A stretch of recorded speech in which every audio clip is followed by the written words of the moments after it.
حدوں بے حد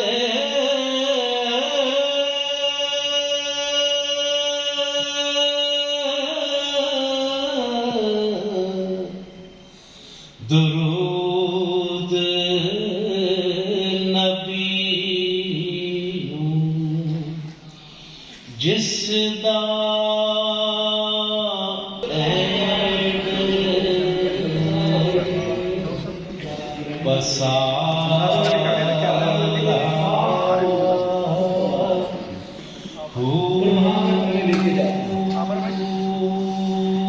بنیادی بات یہ ہے کہ ہماری اس زندگی میں جو ہم بچپن سے لے کے پیدائش سے لے کے اپنی موت تک بسر کرتے ہیں بطور انسان کے، اس زندگی کے اکثر مراحل ایسے ہیں جو ہمیں یاد ہوتے ہیں اور ہم شعوری طور پہ اپنی یادداشت میں رکھتے ہیں، لیکن قرآن مجید یہ بیان کرتا ہے کہ انسان کی زندگی کے کئی ایسے مراحل ہیں جو کہ اس پہ گزرتے ہیں، لیکن ہم اپنی عملی زندگی میں اپنی زندگی کے ان گوشوں سے کوئی یاد یا کوئی یادداشت وابستہ نہیں رکھتے۔ ہمارا سارا انحصار ہماری بچپن کی ان تصاویر کے اوپر ہوتا ہے، یا لوگوں کی بتائی ہوئی باتوں پہ ہوتا ہے، یا کسی سچی خبر دینے والے کی خبر کے اوپر ہوتا ہے۔ اس زندگی سے پہلے بھی انسان کے اوپر ایسے مراحل گزرے ہیں جو اس کی یادداشت میں محفوظ نہیں ہیں، اور اس زندگی میں آتے ہوئے بھی جب اس کو اللہ تبارک و تعالیٰ اس کے باپ کے صلب سے اس کے ماں کے بطن میں منتقل کرتا ہے، وہاں بھی انسان پہ ایسے مراحل گزرتے ہیں جو اس پہ گزرتے ہیں، مگر اسے ان کے بارے میں اس کی یادداشت کو کچھ معلوم نہیں ہے کہ وہ مجھ پہ گزرے یا نہیں گزرے تو کیسے گزرے۔ حتیٰ کہ بچپن میں بھی شعور کی ایک خاص عمر کے آنے سے پہلے تک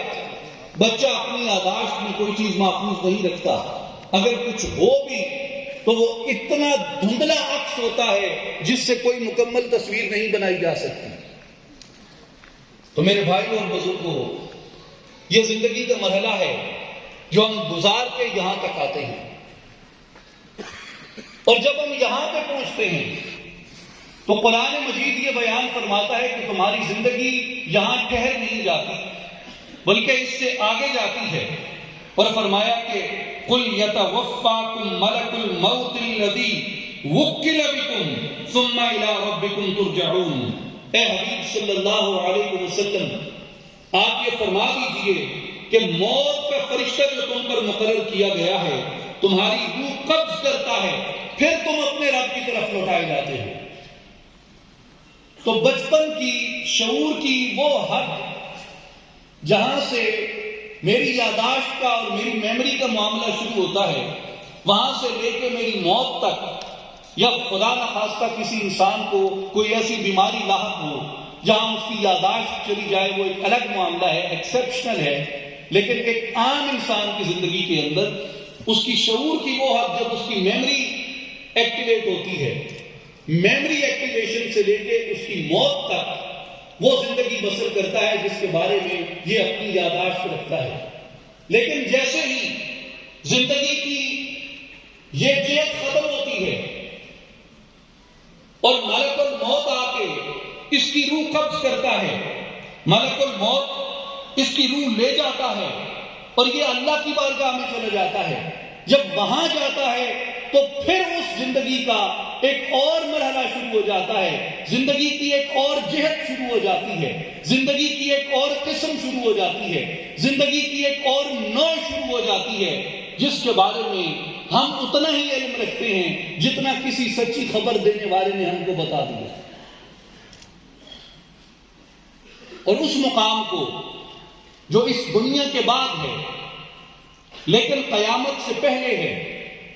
جہاں پہ ارواح چلی جاتی ہیں، اس مقام کو قرآن مجید نے برزخ کہا، اور وہاں پہ ہماری برزخی زندگی شروع ہو جاتی ہے، یعنی یہ دنیاوی زندگی کا اختتام ہو جاتا ہے اور وہاں پہ برزخی زندگی کا آغاز ہوتا ہے۔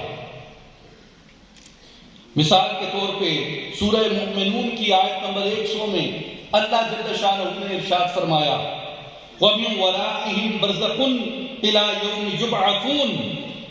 اور ان کے آگے اس دن تک ایک پردہ حائل ہے جس دن ان کو قبروں سے دوبارہ کھڑا کیا جائے گا، ان کو قبروں سے دوبارہ اٹھایا جائے گا۔ اس دن تک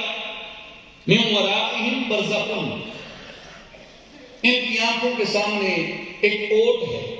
ایک پردہ ہے، برزخ ہے۔ اور قرآن مجید میں سورہ رحمان میں ارشاد فرمایا مرج البحرین یلتقیان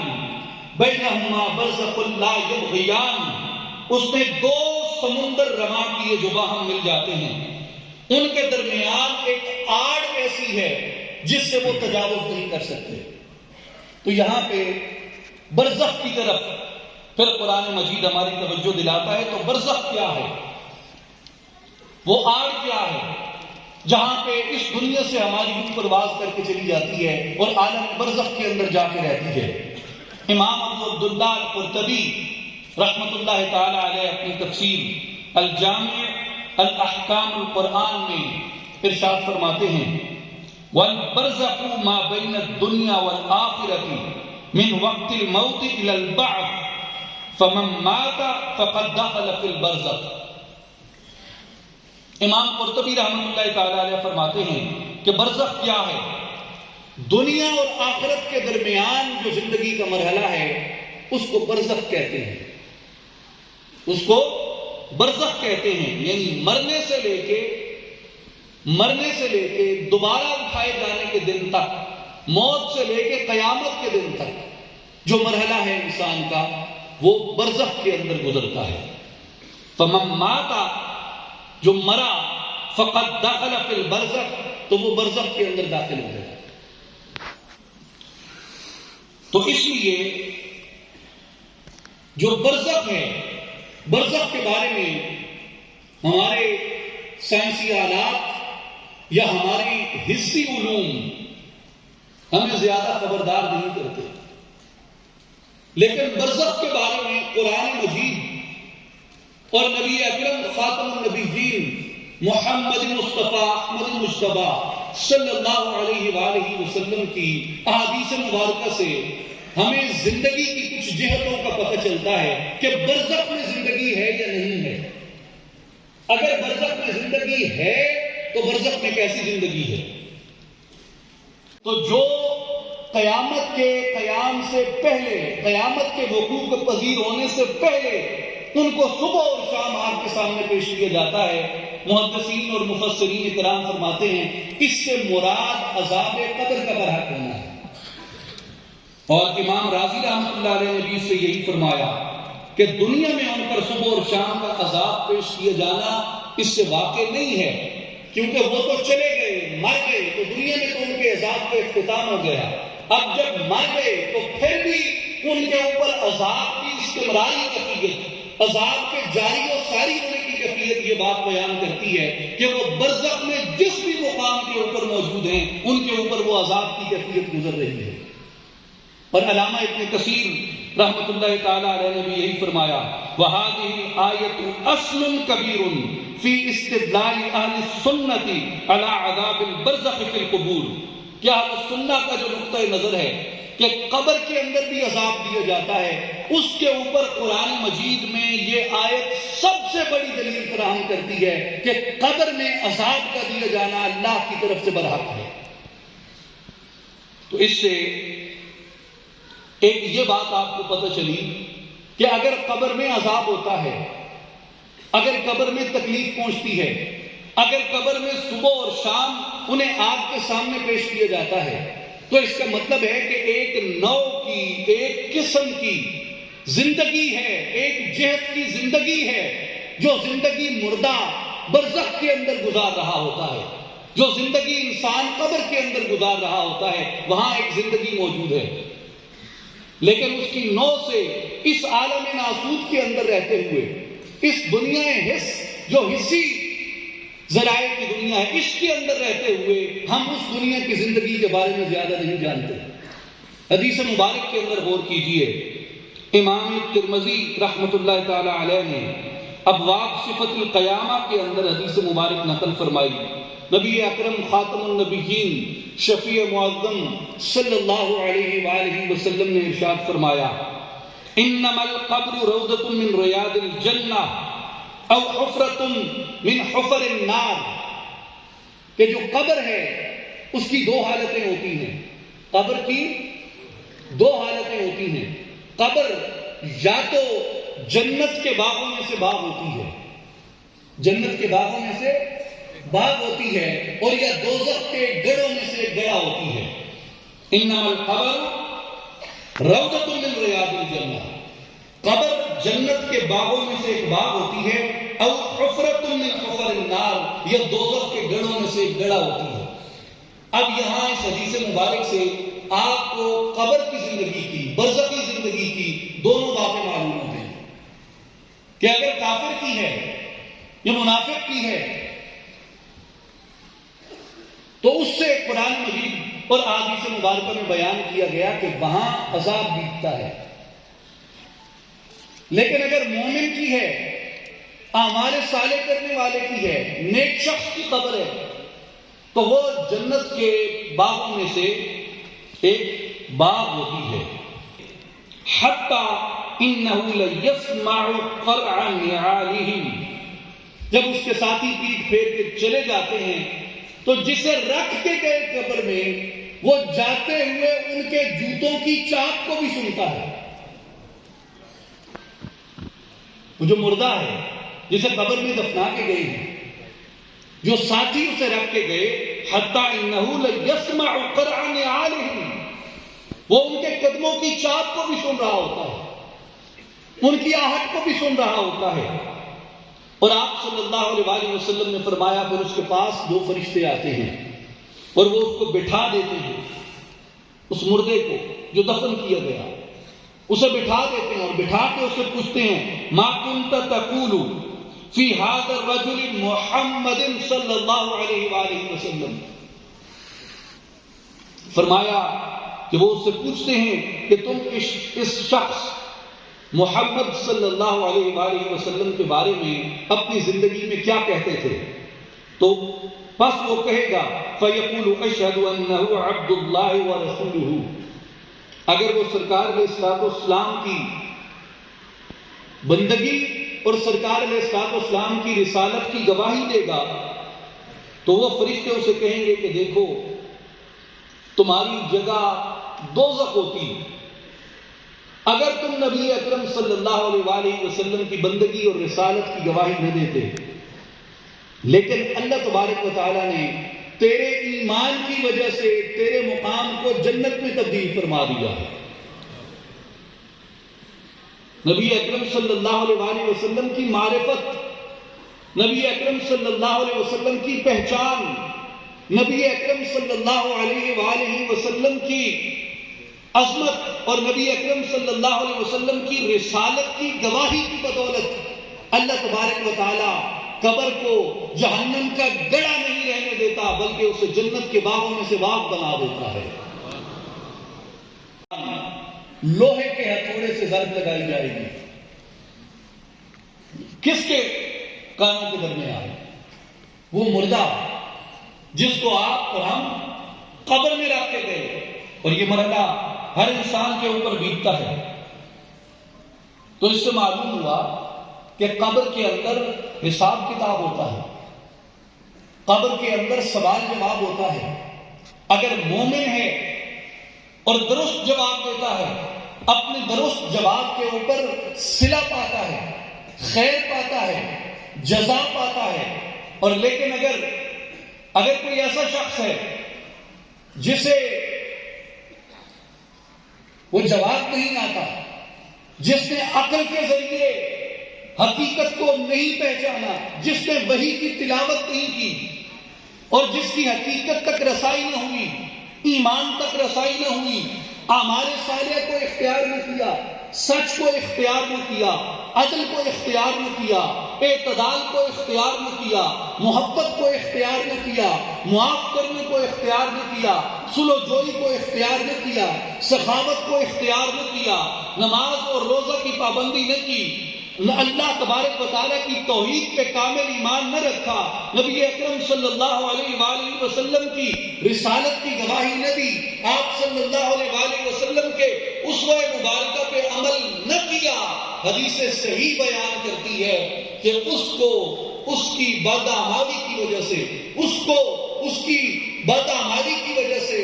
جس طرح مومن کو اعمال کی وجہ سے جزا ملتی ہے، اس شخص کو بدعمالی کی وجہ سے سزا ملے گی، اور اس کو اس کا حصہ ملے گا جو اس نے اس دنیا کے اندر کمایا ہوگا۔ تو حدیث مبارک کی روح سے جس طرح کا شخص یہاں سے دنیا سے جاتا ہے، قبر میں اس کے ساتھ اسی طرح کا معاملہ درپیش ہوتا ہے۔ امام ترمذی ابواب الجنائز میں حضرت ابو ہریرہ رضی اللہ تعالیٰ عنہ سے روایت کرتے ہیں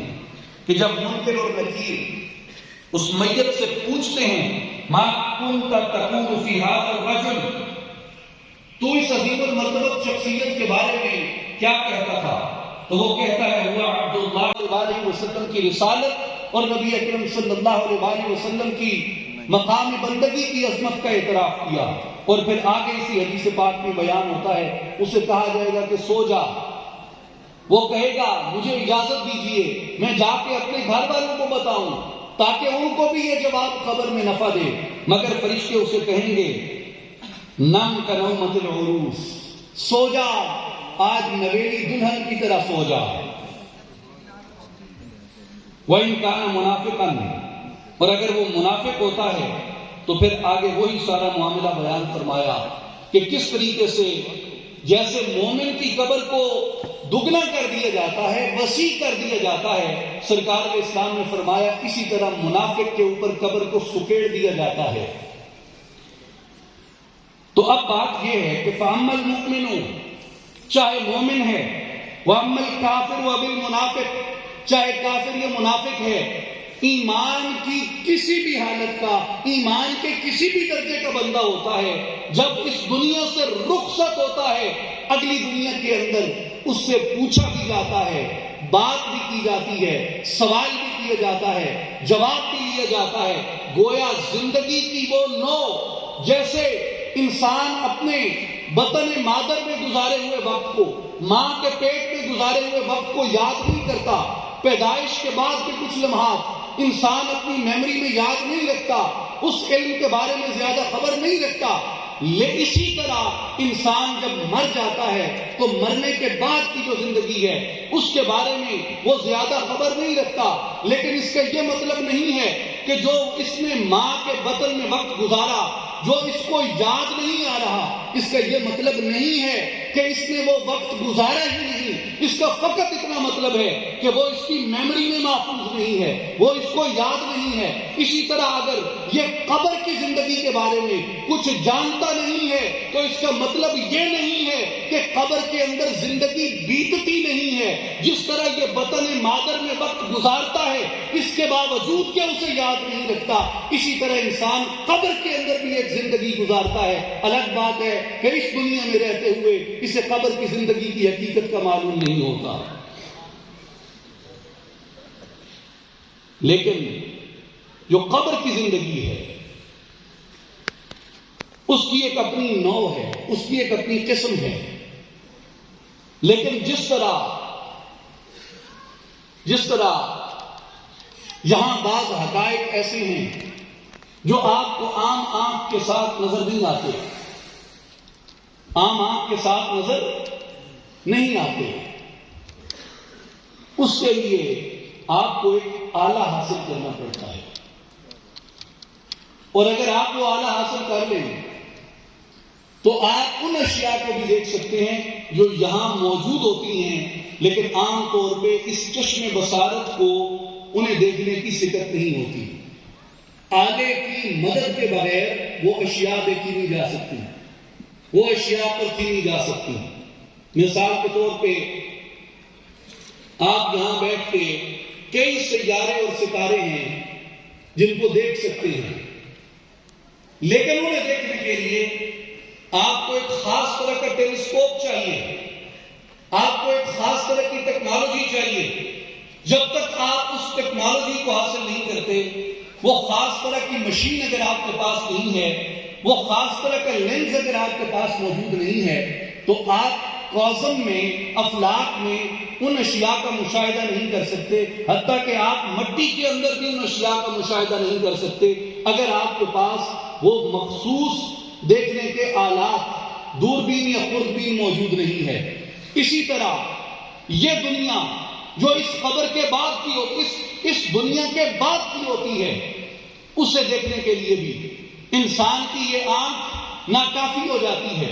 لیکن اسے دیکھنے کے لیے علامہ عبدالعلی فرنگی محلی، جنہیں علامہ بحر العلوم کہا جاتا ہے، آپ شرح مثنوی مولانا روم میں فرماتے ہیں، آپ فرماتے ہیں کہ اگر عرفاء کے مطابق، عرفاء کے نزدیک اگر چشم محشور حاصل کر لی جائے،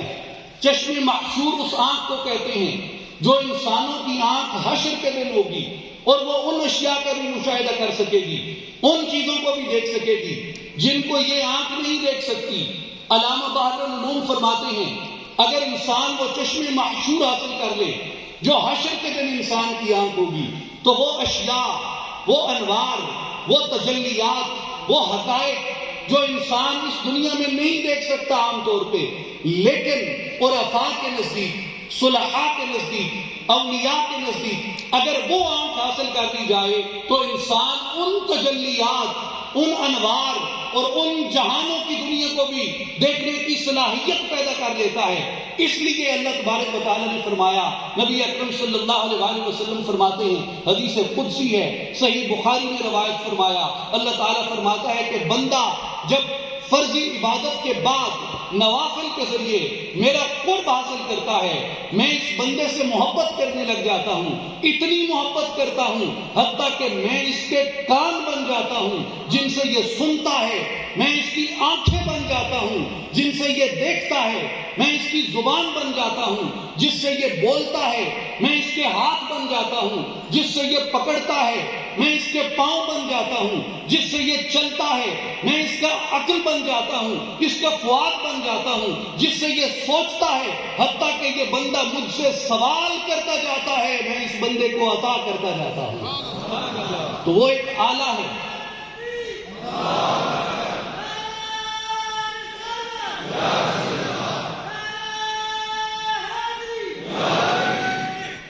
اس لیے وہ ایک آلہ ہے،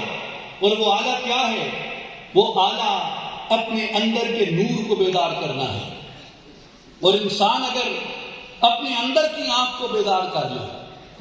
تو اس کی بصارت پہ اس کی بصیرت غالب آ جاتی ہے۔ جو اشیاء اور حقائق بصارت دیکھنے کی اہلیت نہیں رکھتی، بصیرت انہیں دیکھنے کی اہلیت رکھتی ہے۔ اور اس لیے یہ کہا گیا کہ جو قبر کی زندگی ہے، جو برزخ کی زندگی ہے، وہ برحق ہے، لیکن شاید ہر آنکھ اسے دیکھنے کی طاقت نہیں رکھتی، اور ہر عقل اسے جاننے کی طاقت اور قدرت نہیں رکھتی، لیکن اس کا انکار نہیں کیا جا سکتا۔ مثال کے طور پہ امام مسلم رحمۃ اللہ تعالی علیہ نے صحیح مسلم کتاب الفضائل میں، اور سیدنا امام احمد بن حنبل رضی اللہ تعالیٰ عنہ نے بھی اس حدیث پاک کو روایت کیا۔ انس بن مالک رضی اللہ عنہ روایت فرماتے ہیں کہ نبی اکرم صلی اللہ علیہ وسلم نے فرمایا، شب معراج حضرت موسیٰ علیہ السلام پر سرخ ٹیلے کے قریب سے میرا گزر ہوا، وَهُوَ قَائِمٌ يُصَلِّي فِي قَبْرِهِ، تو میں نے دیکھا کہ موسیٰ علیہ السلام اپنی قبر میں کھڑے ہو کے نماز ادا فرما رہے تھے۔ نبی اکرم صلی اللہ علیہ وسلم فرماتے ہیں۔ اسی طرح امام ابن ماجہ رحمۃ اللہ علیہ کتاب الجنائز میں روایت فرماتے ہیں ابو دردہ رضی اللہ تعالیٰ عنہ سے کہ نبی اکرم صلی اللہ علیہ وآلہ وسلم نے فرمایا، ان اللہ حرم علی الارض ان تأکل اجساد الانبیاء، اللہ تبارک و تعالیٰ نے زمین پر یہ حرام کر دیا ہے، ان تأکل اجساد الانبیاء، کہ زمین انبیاء کے جسد نہیں کھا سکتی، زمین کی مٹی انبیاء کے جسموں کو نہیں کھاتی۔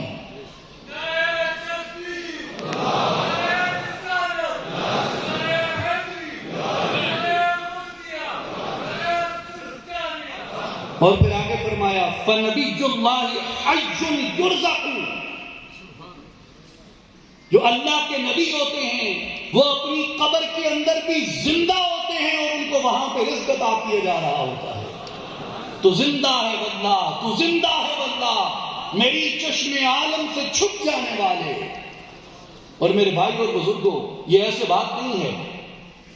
قرآن مجید سے اس حدیث مبارک کے دونوں حصوں کا استدلال موجود ہے. قرآن مجید میں اس کی تائید موجود ہے. ایک یہ کہ زمین انبیاء کے جسد نہیں کھاتی، اور دوسری اسی حدیث پاک کا دوسرا حصہ یہ ہے کہ انبیاء اپنی قبروں میں زندہ ہیں اور انہیں رزق دیا جاتا ہے. قرآن مجید ان دونوں باتوں کی تائید کرتا ہے. مثال کے طور پہ سورہ سبا میں دیکھیے، جہاں اللہ تعالیٰ نے اپنے عظیم المرتبت پیغمبر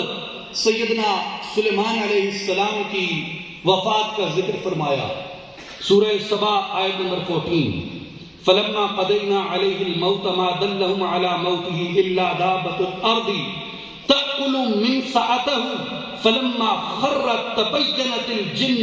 ان لو كانوا يعلمون الغيب ما لبثوا في العذاب المهين. پھر جب ہم نے سلیمان علیہ السلام پر موت کا حکم صادر فرما دیا تو ان جنات کو سلیمان علیہ السلام کی موت پر کسی نے آگاہ نہ کیا سوائے زمین کی دیمک کے، جو سلیمان علیہ السلام کے عصا کو کھاتی رہی. پس جب آگ کا وجود زمین پر آ لگا تو اس وقت جنات پر ظاہر ہوا، اور اگر وہ غیب جانتے ہوتے تو اس ذلت انگیز عذاب میں نہ پڑتے. اب میں اس کو آسان الفاظ میں عرض کر دوں، یہ بامحاورہ ترجمہ تھا قرآن مجید کی آیت کا. سورہ سبا آیت نمبر 14. اب واقعہ یوں ہے کہ جنات دعویٰ کرتے تھے کہ ہمیں غیب کی خبریں آتی ہیں، ہمیں غیب کی خبریں آتی ہیں. قرآن مجید فرماتا ہے کہ ان کو غیب کی خبریں جنات کو نہیں آتی تھیں. اگر آتی ہوتی تو ہم نے سلیمان علیہ السلام کو جس طریقے سے نشانی بنایا اس بات کی، جنات ان کی وفات کی خبر جان لیتے. اب اس میں مختلف روایات ہیں، لیکن اختصار کے پیش نظر میں عرض کروں کہ سلیمان علیہ السلام کی وفات ہوئی اور جنات آپ کے تخت پہ قبضہ چاہتے تھے. لیکن جب آپ کی وفات ہوئی تو آپ اپنے عصا کے اوپر کھڑے تھے. عصا مبارک پہ آپ نے اوٹ لگائی ہوئی تھی، ایسے جیسے انسان عصا کو یہاں رکھ کے اوٹ لگا کے کھڑا ہوتا ہے، اس طرح حضرت سلیمان علیہ السلام عصا کی اوٹ پہ کھڑے تھے. اور اسی حالت میں قرآن مجید بیان کرتا ہے کہ آپ کی روح مبارک پرواز کر گئی جسم سے، اور سلیمان علیہ السلام وہاں کھڑے ہیں. اس پہ کم سے کم مدت 1 برس تک بیان کی ہے مفسرین نے،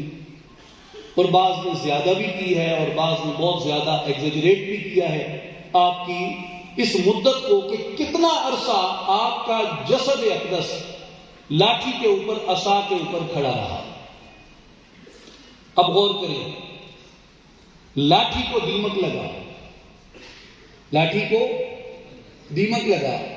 اور دیمک آہستہ آہستہ لاٹھی کو چاٹتا رہا، چاٹتا رہا، چاٹتا رہا. لاٹھی کمزور ہوتی گئی، بالآخر اتنا چاٹ لیا دیمک نے کہ لاٹھی ٹوٹ گئی. جب لاٹھی ٹوٹی تو سلیمان علیہ السلام کا جسد خاکی زمین کی طرف آیا. اس وقت سب پہ عیاں ہوا کہ سلیمان علیہ السلام تو وصال فرما گئے. اس بات پہ اللہ تبارک و تعالیٰ فرماتا ہے کہ الَّوْ كَانُوا يَعْلَمُونَ الْغَيْبَ، اگر جنات کو غیب کا علم ہو جاتا ہوتا مَا لَبِثُوا فِي الْعَذَابِ الْمُهِينِ، تو وہ اس ذلت انگیز عذاب میں نہ پڑتے، انہیں پتہ چل جاتا کہ سلیمان علیہ السلام کی وفات ہو گئی ہے. اب میرے بھائیو غور کرو، ہم بھی انسان ہیں اور ہمارے معاشرے میں روزمرہ ہم دیکھتے ہیں ایک انسان جب مرتا ہے اس کے جسم سے اس کی روح کا تعلق منقطع ہوتا ہے. تو وہ انسان کتنا وقت صحیح سلامت حالت میں رہ سکتا ہے؟ کیونکہ جیسے ہی روح نکلی تو جسم جو ہے یہ بوسیدہ ہونا شروع ہو جاتا ہے، جسم خستہ ہونا شروع ہو جاتا ہے، بکھرنا شروع ہو جاتا ہے، تعفن دینا شروع ہو جاتا ہے، گلنا سڑنا شروع ہو جاتا ہے۔ 8 گھنٹے، 10 گھنٹے، 20 گھنٹے، 35 گھنٹے، 48 گھنٹے، 72 گھنٹے، 1 ہفتہ، کتنا عرصہ انسان کا وجود بغیر کسی کیمیکل کے، بغیر کسی مسالے کے یا بغیر کسی سرد خانے کے ٹھیک رہ سکتا ہے؟ لیکن سلیمان علیہ السلام کا وجود مسعود 1 برس تک اس لاٹھی پہ کھڑا رہا۔ اگر تعفن نکلتا تو بھی جنات کو پتہ چلتا کہ سلیمان علیہ السلام وفات پا گئے۔ اگر جسم بوسیدہ ہوتا تو بھی جنات کو پتہ چلتا کہ سلیمان علیہ السلام وفات پا گئے۔ اگر جسم گلتا یا سڑتا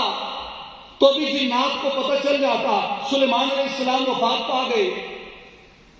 اگر جلد کی رنگت بدلتی، چہرے کی رنگت بدلتی تو بھی جنات کو خبر ہو جاتی سلیمان علیہ السلام وفات پا گئے۔ اور لاٹھی کے بارے میں نے ایک عالم سے عقلی دلیل سنی، انہوں نے کہا کہ عام لوگ بھی لاٹھیاں اٹھاتے ہیں، اور سلیمان علیہ السلام کی تو بادشاہی اللہ تعالیٰ نے کس شان و شوکت کی بیان کی ہے، تو اس بادشاہ کا عصا کیسا ہوگا، اس کی لاٹھی کس درخت کی ہوگی جس کو دیمک لگی بھی تو لگتے لگتے اس نے کھایا ہوگا اس کو۔ تو تفسیری روایات کے مطابق، محدث مفسرین کے مطابق 1 برس کم سے کم مدت کے مطابق اگر جسد سلیمان علیہ السلام کھڑا رہا، اس میں کوئی تغیر نہیں آیا، اس میں کوئی تبدل نہیں آیا، وہ پوسیدہ نہیں ہوا، وہ گلا سڑا نہیں ہے، اس سے تعفن نہیں نکلا، یہ تو زمین کے اوپر رہتے ہوئے اللہ تبارک و تعالیٰ نے ظاہر کر دیا۔ اور جب انبیاء کے جسد، انبیاء کے وجود زمین کے اندر چلے جاتے ہیں تو ان کی کیفیت کو، ان کے احوال کو نبی پاک علیہ السلام نے بیان فرمایا، ان اللہ حرم علی الارض ان تاکل اجساد الانبیاء، اللہ نے مٹی پہ حرام کر دیا ہے، مٹی انبیاء کا جسم نہیں کھاتی۔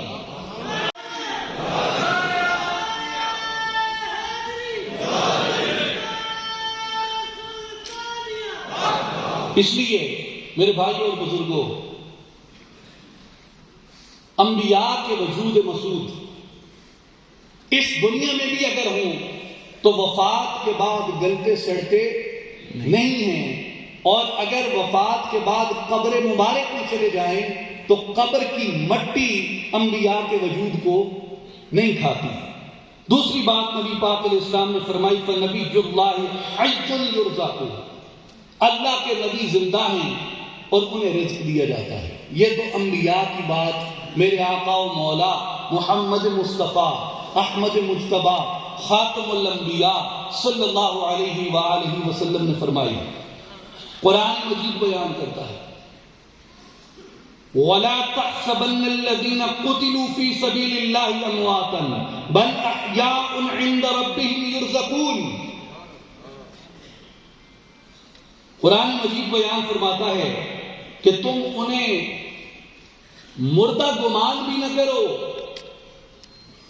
جو اللہ کی راہ میں شہید ہو گئے۔ ایک مقام پہ فرمایا، لا تقولوا لمن يقتل في سبيل الله اموات، جو اللہ کی راہ میں جان دے دے، جو اللہ کی راہ میں مارا جائے، لا تقولوا، انہیں نہیں کہنا تم نے کہ وہ مردہ ہیں۔ اور یہاں کیا فرمایا، ولا تحسبن الذين قتلوا، انہیں تم نے گمان بھی نہیں کرنا، انہیں تم نے سوچنا بھی نہیں ہے، ان کے بارے میں یہ ادراک بھی نہیں کرنا، یہ وہم بھی نہیں لانا۔ از روئے قرآن جو اللہ کی راہ میں لڑتا ہوا شہید ہو جائے، اسے مردہ کہا بھی نہیں جا سکتا، اسے مردہ گمان بھی نہیں کیا جا سکتا، جو اللہ کی راہ میں شہید ہو جائے۔ ولا تقولوا، اسے کہہ بھی نہیں سکتے، ولا تحسبن الذین، انہیں گمان بھی نہیں کر سکتے، سوچ بھی نہیں سکتے کیا کہ قتلوا فی سبیل اللہ اموات، کہ وہ مردہ ہیں، وہ مر گئے، بلکہ فرمایا بل احیاء، وہ تو زندہ ہیں، عند ربہم یرزقون، اپنے رب کے دربار سے ان کو رزق عطا کیا جاتا ہے قبر کے اندر۔ اس لیے اگر شہید کے بارے میں یہ بات ہے تو شہید کسی نبی کی اطاعت میں، کسی نبی کی پیروی میں با ایمان ہوتا ہے، کسی نبی کی اطاعت میں ایمان والا ہوتا ہے، کسی نبی کی اطاعت میں مومن ہوتا ہے، کسی نبی کی اطاعت میں اس کی قربانی کو قبول کیا جاتا ہے۔ جیسے جس نے کہا لا الہ الا اللہ محمد رسول اللہ، اعمال صالح اختیار کیے، رب کی راہ میں لڑتا ہوا شہید ہو گیا، اس کے بارے میں عامت المسلمین کو یہ حکم ہے کہ جو اللہ کی راہ میں لڑتا ہوا شہید ہو جائے اسے مردہ نہ کرو۔ اب یہ عراق میں، شام میں، یہ جو پیچھے اتنا عرصہ وہاں پہ جنگ و جدال رہا، کئی قدیم قبرستان اکھیڑے گئے، کئی قدیم قبرستان اکھیڑے گئے، بلاسٹ کیے گئے، صحابہ کرام رضوان اللہ علیہم اجمعین کی اور ائمہ اہل بیت اطہار کی اور صلحاء و صوفیاء کی اور مجاہدین اسلام کی جو لڑتے ہوئے اللہ کی راہ میں شہید ہوئے تھے، 1200 برس گزر گئے، کسی کو 1300 برس گزر گئے، کسی کو 1000 برس گزر گیا شہداء کو، لیکن جب ان کے جسد ان کی قبروں سے باہر آئے، خون اسی طرح رس رہا ہے ان کو مبارک لاشوں سے۔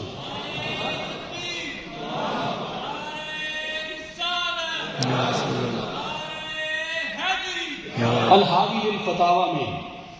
امام جلال الدین سیوطی رحمۃ اللہ تعالی علیہ یہ آیت مبارک لکھنے کے بعد وَلَا تَحْسَبَنَّ الَّذِينَ قُتِلُوا فِي سَبِيلِ اللَّهِ أَمْوَاتًا بَلْ أَحْيَاءٌ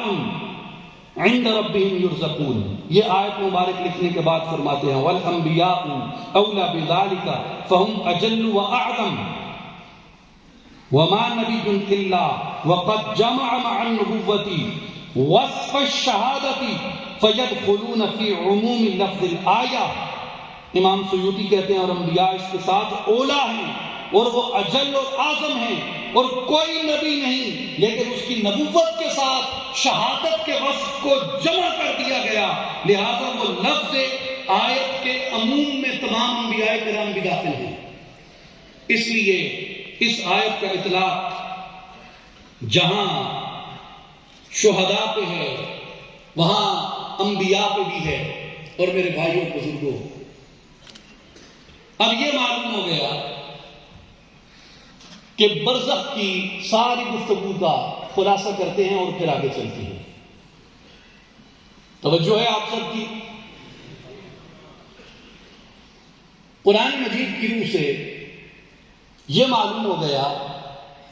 کہ انسان پہ زندگی کے ایسے مراحل ہیں جس کی انہیں خبر نہیں ہے مگر وہ مراحل ہیں، اس کی یاد میں ہوں یا نہ ہوں،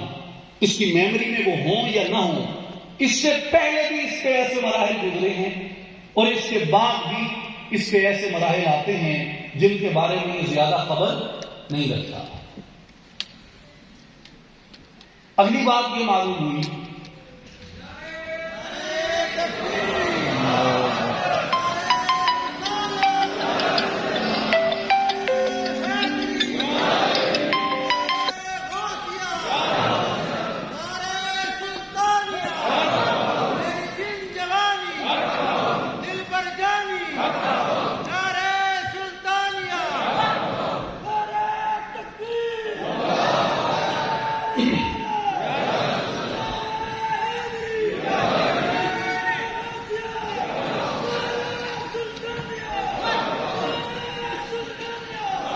تمام احباب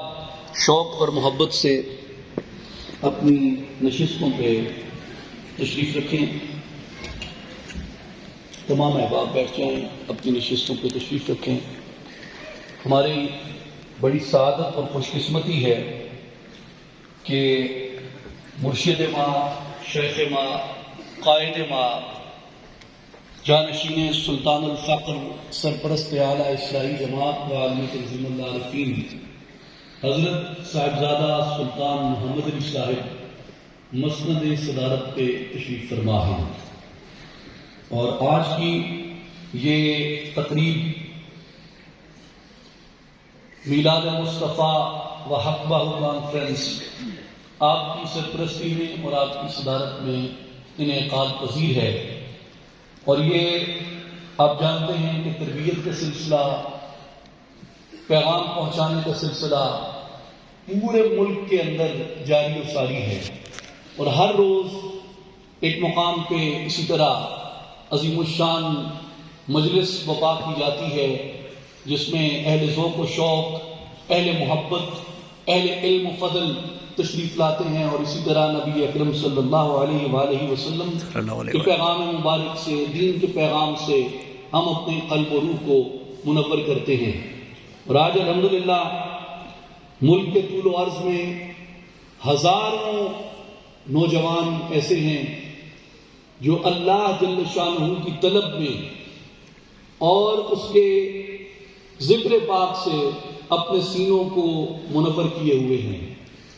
اور ہزاروں لاکھوں ایسے نوجوان ہیں جو حضور مرشد کریم کی تربیت کی بدولت عشق مصطفیٰ صلی اللہ علیہ وآلہ وسلم کی شمع سے اپنے سینوں کو منور کیے ہوئے ہیں۔ میرے بھائی اور بزرگوں،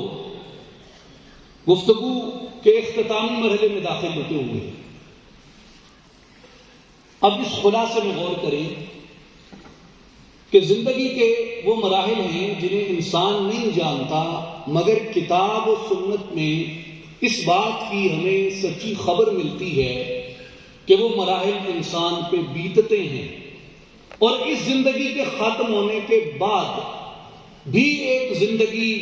ایسی ہے کہ جو موجود ہے اور کافر و منافق پہ اس کے مطابق گزرتی ہے، یعنی عذاب اور سزا، اور مومن پہ اور مسلمان پہ اور انبیاء کی اطاعت اور اتباع کرنے والے پہ، اور خاص کر لا الہ الا اللہ محمد رسول اللہ پڑھنے والے پہ قبر کی جو زندگی ہے اور برزخ کی جو زندگی ہے وہ جنت کے باغوں میں سے ایک باغ بنا دی جاتی ہے۔ اس کی قبر کو روشن کیا جاتا ہے، منور کیا جاتا ہے، وسیع کیا جاتا ہے، ٹھنڈا کیا جاتا ہے۔ یہ احادیث نبویہ صلی اللہ علیہ وآلہ وسلم بیان کرتی ہیں۔ اور اس کے بعد انبیاء کرام علیہ السلام کی، اور ان سے بھی پہلے انبیاء کے امتی ایسے جو شہداء ہوں، صدیقین ہوں، ان کے بارے میں قرآن مجید نے اور احادیث مبارکہ نے یہ بیان فرمایا کہ وہ اپنی قبروں کے اندر مردہ نہیں ہوتے بلکہ اپنی قبروں کے اندر زندہ ہوتے ہیں، لیکن تمہیں ان کی زندگی کا شعور نہیں ہے۔ اور ایک مقام پہ فرمایا کہ انہیں ان کی قبروں کے اندر رزق دیا جاتا ہے۔ اسی طرح قرآن مجید حضرت سلیمان علیہ السلام کے واقعے سے ہمیں یہ بتاتا ہے انبیاء کے جسد وفات کے بعد بوسیدہ نہیں ہوتے، گلتے سڑتے نہیں ہیں،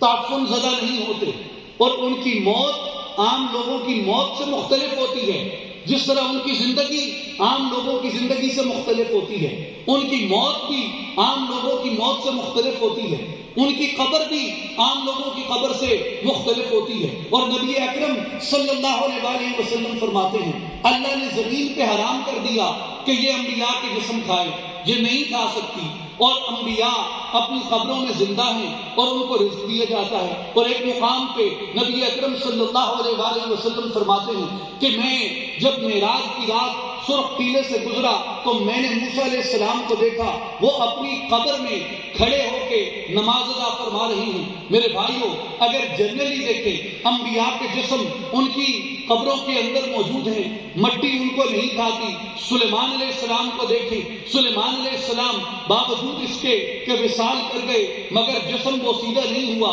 ریزہ ریزہ نہیں ہوا۔ موسیٰ علیہ السلام کو وصال فرمائے، کئی ہزار سال گزر گئے نبی اکرم صلی اللہ علیہ وآلہ وسلم سے قبل، مگر موسیٰ علیہ السلام اپنی قبر میں کھڑے ہو کے نماز ادا فرما رہے ہیں۔ اسی طرح یہ معلوم ہوا کہ انبیاء اپنی قبروں کے اندر اپنی نوع کی ایک زندگی رکھتے ہیں، اس قسم کی ایک زندگی رکھتے ہیں، اس جہت کی ایک زندگی رکھتے ہیں۔ اگر اس کا اطلاق سلیمان علیہ السلام پہ صادق ہے، اگر اس کا اطلاق موسیٰ علیہ السلام پہ صادق ہے، تو بطریق اولا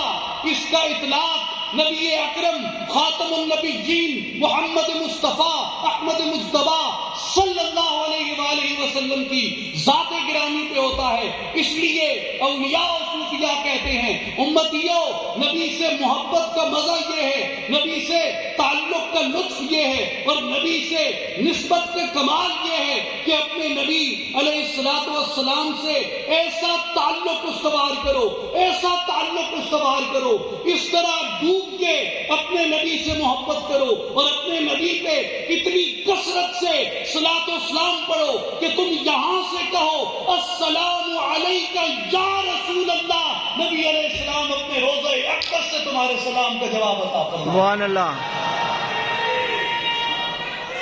اللہ اکبر، یا رسول اللہ، یا رسول اللہ۔ اسی طرح اولیاء کہتے ہیں زندگی کی تمام تر تگودوں کا مقصد یہ رکھو، تمام نیک اعمال کا مقصد یہ رکھو، ایک یہ کہ مجھے اللہ کا قرب نصیب ہو جائے، اور دوسرا یہ کہ مجھے محمد مصطفیٰ احمد مجتبیٰ صلی اللہ علیہ وآلہ وسلم کے چہرے انور کی زیارت نصیب ہو جائے۔ یہ کل زندگی کی جدوجہد ہے۔ اور نبی پاک صلی اللہ علیہ وسلم نے فرمایا، امام بخاری رحمۃ اللہ تعالی علیہ اس روایت کو بیان فرماتے ہیں، حضور نے اپنے امتیوں کو، اپنے پیروکاروں کو یہ نوید عطا فرمائی، یہ بشارت عطا فرمائی، یہ خوشخبری عطا فرمائی، من رآنی فی المنام فسیرانی فی الیقظہ۔ حضور نے فرمایا جو شوق رکھتا ہے، جو محبت رکھتا ہے میری طرف، وہ ان قریب مجھے خواب میں دیکھ لے گا۔ جو میری محبت رکھتا ہے، میری کشش رکھتا ہے، میری طرف رغبت رکھتا ہے، من رآنی فی المنام، وہ مجھے خواب میں دیکھ لے گا، اور جو مجھے خواب میں دیکھ لے گا فَسَيَرَانِي فِي الْيَقْظَةِ، وہ مجھے حالت بیداری کے اندر بھی دیکھ لے گا۔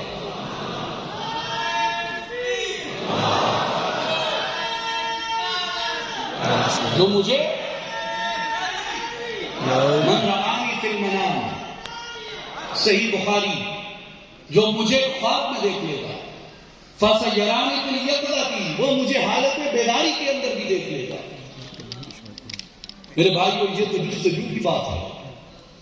یہ تو طلب کی بات ہے۔ جیسے کسی نے کہا کہ دل تو کیا چیز ہے، ہم روح میں اتر جاتے ہیں، تو نے چاہا ہی نہیں چاہنے والوں کی طرح۔ اگر طلب دل میں پیدا کی جائے، کشش اور رغبت دل میں پیدا کی جائے،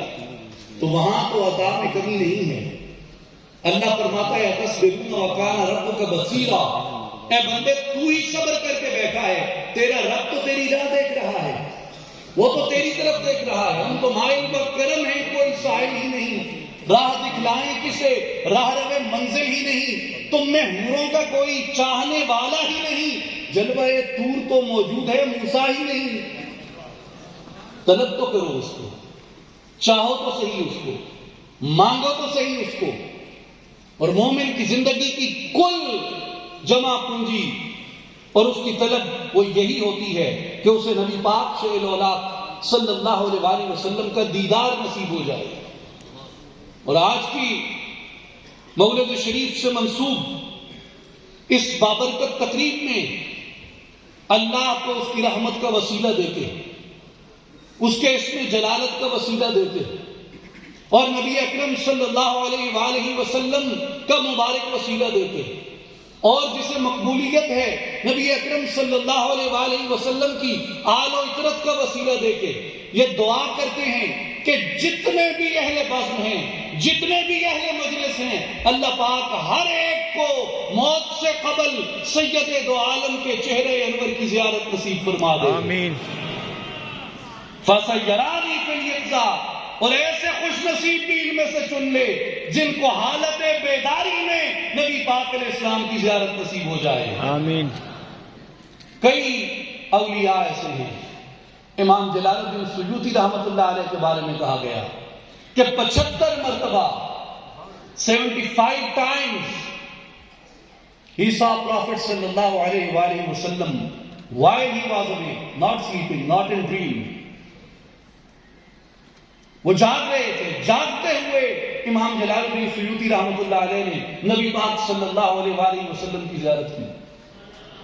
اور حضرت امام ابو الحسن شاذلی رحمۃ اللہ تعالی علیہ کے جلیل القدر ان کے صاحبان سلسلہ میں سے ہیں امام ابو العاص مرسی رحمۃ اللہ تعالی علیہ. آپ فرماتے ہیں کہ میں اس لمحے اپنے آپ کو مومن ہی شمار نہیں کرتا جس لمحے چہرہ مصطفیٰ میری نظر سے اوجھل ہو جائے. سلطان العارفین حضرت سلطان باہو رحمۃ اللہ علیہ فرماتے ہیں کہ مجھے اللہ تبارک و تعالیٰ نے وہ مقام عطا فرمایا ہے کہ میں خلق میں مصروف ہوتا ہوں, لوگوں میں بیٹھا ہوتا ہوں, سفر کر رہا ہوتا ہوں, وضو کر رہا ہوتا ہوں, اپنے دنیاوی معاملات ادا کر رہا ہوتا ہوں, مگر ایک لمحے کے لیے بھی میری نگاہ رخ مصطفیٰ سے اوجھل نہیں ہوئی. سبحان اللہ. میرے بھائیو, اللہ اکبر. یا رسول اللہ. یا ولی.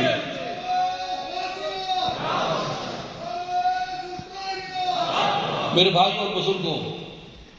دوستوں اور ساتھیوں, اس لیے مقصود یہ تھا اس سارے مقدمے کا اور اس منظر پہ لا کے آپ سے معروضات کرنے کا کہ دعا تو کرتے ہو, عبادت بھی کرتے ہو, نیک اعمال بھی کرتے ہو, لیکن اس چیز کی تیاری مومن کو کرنی چاہیے کہ وہ ایک بڑے مقصد کو پا سکے. اور جو روحانی مقاصد ہوتے ہیں وہ کبھی کم تر نہیں رکھے جاتے, کبھی ادنا نہیں رکھے جاتے, کبھی حقیر نہیں رکھے جاتے. یہ تو عام زندگی کے اندر بھی علامہ اقبال رحمۃ اللہ علیہ نے کہا, رفعت میں مقاصد کو ہم دوش سریا کر, خودداری ساحل دے, آزادی دریا دے, اپنے مقاصد کو بلند کرو, اپنے مقاصد کو عظیم کرو. اگر دعا کر رہے ہو, اگر آنسو بہا رہے ہو, اگر کچھ مانگ رہے ہو اپنے پروردگار سے, تو میرے بھائیوں نبی اکرم صلی اللہ علیہ وآلہ وسلم کی زیارت مانگو, نبی اکرم صلی اللہ علیہ وسلم کی محبت مانگو, نبی اکرم صلی اللہ علیہ وآلہ وسلم کا قرب مانگو انشاءاللہ. اور میرے بھائیوں اور بزرگوں, یہ اولیاء کا راستہ ہے اور یہی صوفیاء کرام کا پیغام ہے. اور ایک آخری بات میں یہ عرض کر دوں کہ نبی پاک صلی اللہ علیہ وآلہ وسلم کی قرب کو, آپ کی زیارت کو پانے کا طریقہ ایک تو روحانی ہے, وہ اعمال ہیں, کثرت درود پاک ہے, نیت ہے, ارادہ ہے, اس کے ساتھ بندے کے وجود کے سماجی اعمال ہیں جن سے اسے متصف کرنا ضروری ہے, جس میں سب سے پہلی شرط یہ ہے کہ اگر رحمت للعالمین کی طرف کشش کر رہے ہو تو اپنے وجود کو سراپا رحمت بنا لو. تمہارے وجود میں کس قدر رحمت ہے, معاف کرنے کا کتنا جذبہ ہے, سخاوت کا کتنا جذبہ ہے, بانٹنے کا کتنا جذبہ ہے, سچ کہنے کا کتنا جذبہ ہے, مظلوم کی حمایت کا کتنا جذبہ ہے, اعتدال کتنا ہے وجود کے اندر. جو سورہ والتین میں بیان کیا گئے 2 درجات انسان کے کہ خلق, کہ ہم نے انسان کو احسن التقویم بنایا, اور ایک مقام پہ اسی میں آگے فرمایا کہ ہم نے انسان کو وہاں سے اسفل السافلین میں پھینکا. تو احسن التقویم اور اسفل السافلین کیا ہے؟ گہرے گڑھوں میں ڈوبا ہوا. اور احسن التقویم یہ ایک ہی انسان کے 2 درجے ہو سکتے ہیں. محی الدین شیخ الاکبر حضرت امام محی الدین ابن العربی رحمۃ اللہ تعالی علیہ فرماتے ہیں کہ احسن التقویم ہونے اور اسفل السافلین ہونے میں رحمت کی مقدار کا فرق ہے. جس میں رحمت کی مقدار جس قدر بڑھتی جاتی ہے وہ اسی قدر احسن التقویم ہوتا جاتا ہے، اور جس میں رحمت کی مقدار جس قدر کم ہوتی جاتی ہے وہ اسی قدر اسفل السافلین ہوتا جاتا ہے۔ تو احسن اور اسفل کا معیار رحمت طے کرتی ہے کہ آپ کے وجود میں رحمت کی مقدار کتنی ہے۔ جو اولیاء کا، صلحاء کا، صوفیاء کا پیغام ہے وہ محبت مصطفیٰ کا پیغام ہے، اور وہ رحمت مصطفیٰ کا پیغام ہے، اور محبت کا اور رحمت کا عملی تقاضا یہ ہے کہ اس کا اظہار تمہارے وجود سے ہونا چاہیے، اس کا اظہار تمہارے کردار سے ہونا چاہیے، اس کا عکس تمہاری اپنی ذات سے نظر ہونا چاہیے کہ تم کتنے رحیم ہو، کتنے معاف کرنے والے ہو، کتنے برداشت کرنے والے ہو، کتنا اعتدال کرنے والے ہو۔ اور میرے بھائیوں اور بزرگوں، آج اس معاشرے کو اسی چیز کی ضرورت ہے۔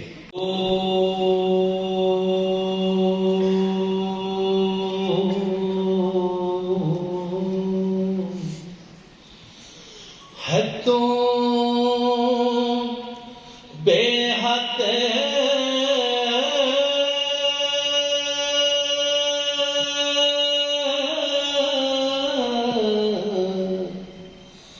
درود نبی جس دا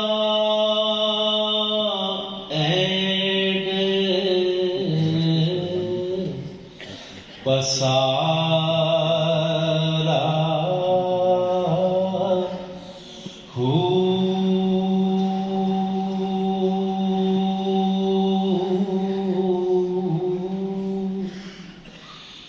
میں قربان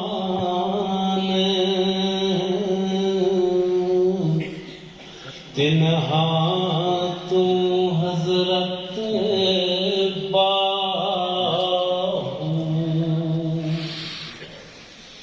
جنا ملیا نبی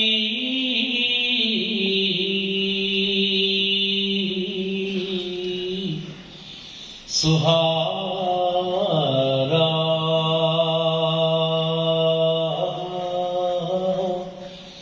ہو۔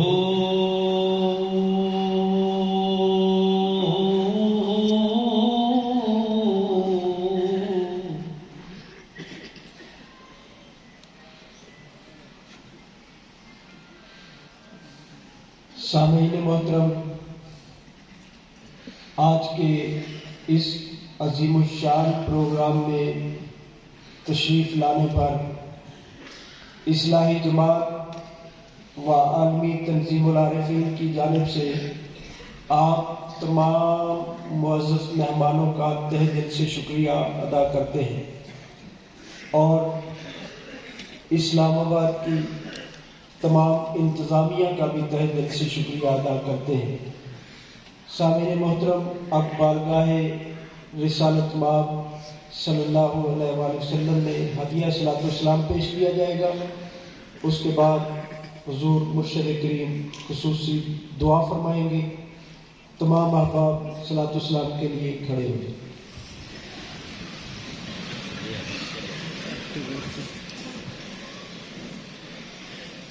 مصطفیٰ جانے رحمت تیرا ہو سلام، شمع بز میں ہدایت تیرا ہو سلام، جس طرف اٹھ گئی دم میں دم آ گیا، جس طرف اٹھ گئی دم میں دم آ گیا، اس نگاہ عنایت پیدا ہو سلام، مصطفیٰ جانے